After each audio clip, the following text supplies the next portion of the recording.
Let's look at one of the most important lessons in Carnatic music, which is the Varnam in Mohanam. Mohanam Varnam is one of the first that is taught to students when they get to the Varnam stage. Reason is that it's a very simple composition. Second thing, it's also a very popular composition.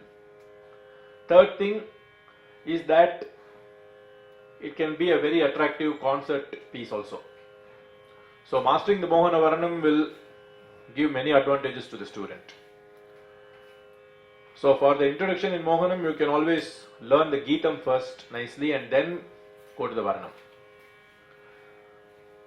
This Varnam is by Ramanathapuram Srinivasa Iyengar, who was also known as Poochi Srinivasa Iyengar.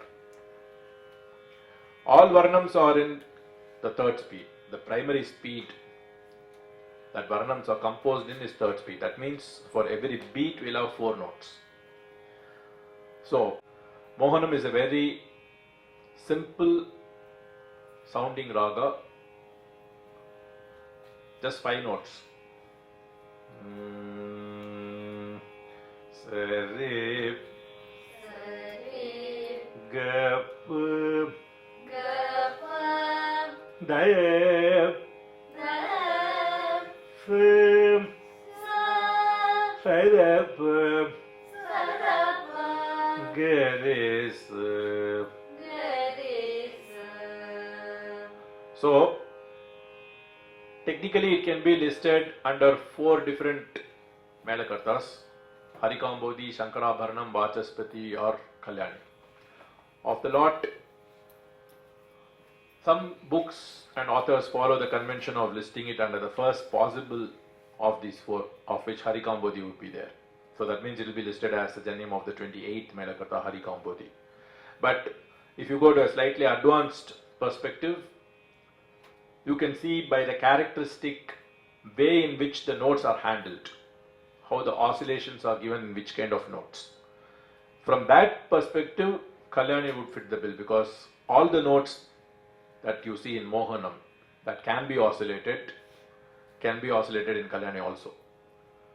Ga, Da, Ri, all these can be oscillated in Mohanam and Kalyani. The Ga would be plain in raga like Harikambodhi or Shankarabharanam. So Kalyani would be a better fit for Mohanam. But this does not mean that when we render phrases like Sadapa, we have to suggest Ni, or when we render phrases like Pagari, we have to suggest a Ma. We have to in fact take care not to suggest Ni and Ma when we sing Mohanam. How do we do this?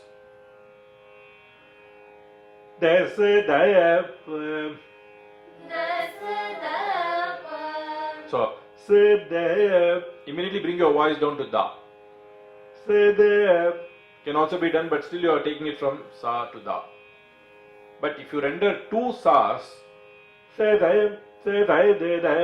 you do that, make sure that the second Sa is taken from Da. Kind of thing. If you do that, then the Ni and Ma will be suggested. So, in ragas which do not have Ni and Ma, make sure that the Spuritam,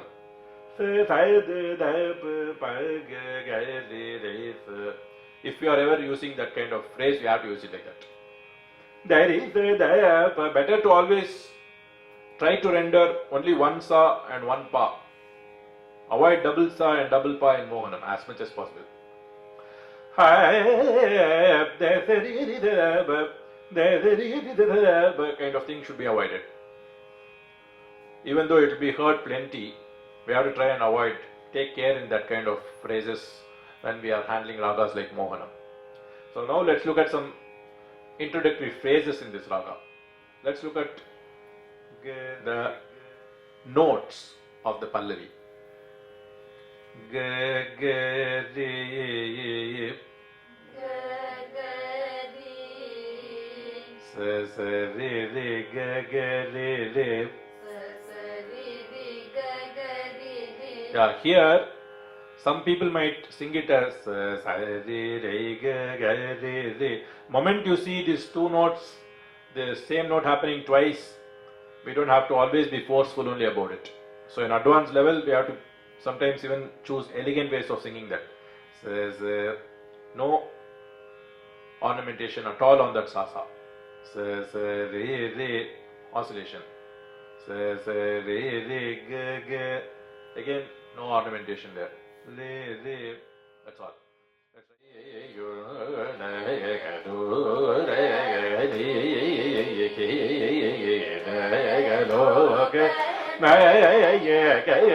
Ninnu